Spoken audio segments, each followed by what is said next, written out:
Hi friends, welcome back to my channel. అందరూ ఎలా ఉన్నారండి? నేనైతే చాలా బాగున్నాను.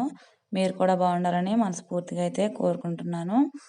ఈరోజు వీడియో అయితే ఆలూ ఫ్రై చేస్తే గుజ్జు గుజ్జుగా అవుతుంది, లేదా మొత్తం కళాయికి అంటుకుపోతూ ఉంటుంది కదా, అలా అవ్వకుండా ఉండాలంటే ఈ విధంగా చేస్తే ఆలుగడ్డ ఫ్రై అనేది చాలా టేస్టీగా వస్తుంది. ఈ విధంగా ముందుగా ఆలుగడ్డల్ని శుభ్రంగా పొట్టు తీసేసి నీళ్ళల్లో వేసి ఈ విధంగా కడుక్కోవాలి.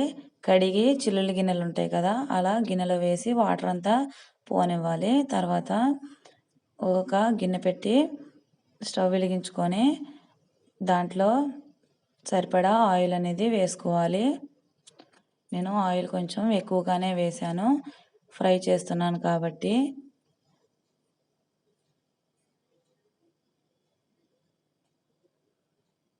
ఇలా ఆయిల్ హీట్ అయిన తర్వాత పోపు దినుసులు అనేవి వేసుకోవాలి. జీలకర్ర, శనగపప్పు, అలాగే మినపగుండ్లు ఇవి వేసి బాగా వేగనివ్వాలి.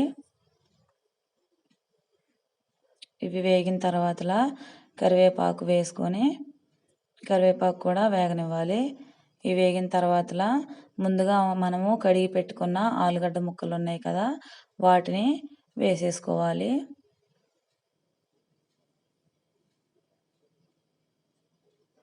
ఇలా వేసేసుకొని ఒకసారి కలుపుకోవాలి.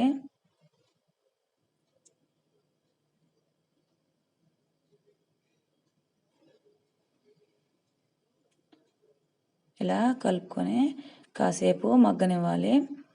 ఇలా మగ్గిన తర్వాత ఒక హాఫ్ టీ స్పూన్ వరకు పసుపు,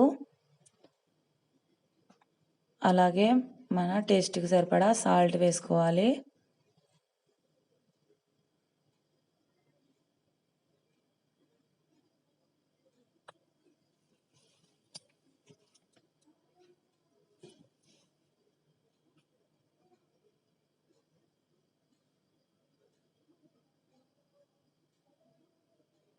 ఇలా ఉప్పు, పసుపు వేసుకున్న తర్వాత బాగా కలిపేసి మగ్గనివ్వాలి.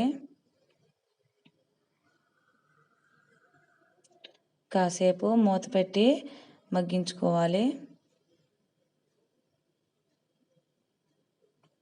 ఒక 5 నిమిషాల తర్వాత అయితే ఈ విధంగా ఉడుకుతున్నప్పుడు ఎల్లిపాయని ఒక 4-5 గర్భాలు ఎల్లిపొలుచుకొని దంచుకొని వేసుకోవాలి.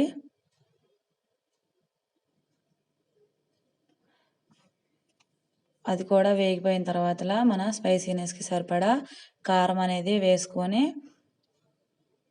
బాగా కలిపేసుకోవాలి. కారం మొత్తం మగ్గే వరకు ఉంచుకుంటే ఆలూ ఫ్రై అనేది రెడీ అయిపోతుంది. ఇంతేనండి, చాలా సింపుల్గా ఆలుగడ్డ ఫ్రై అనేది చేసేసుకోవచ్చు.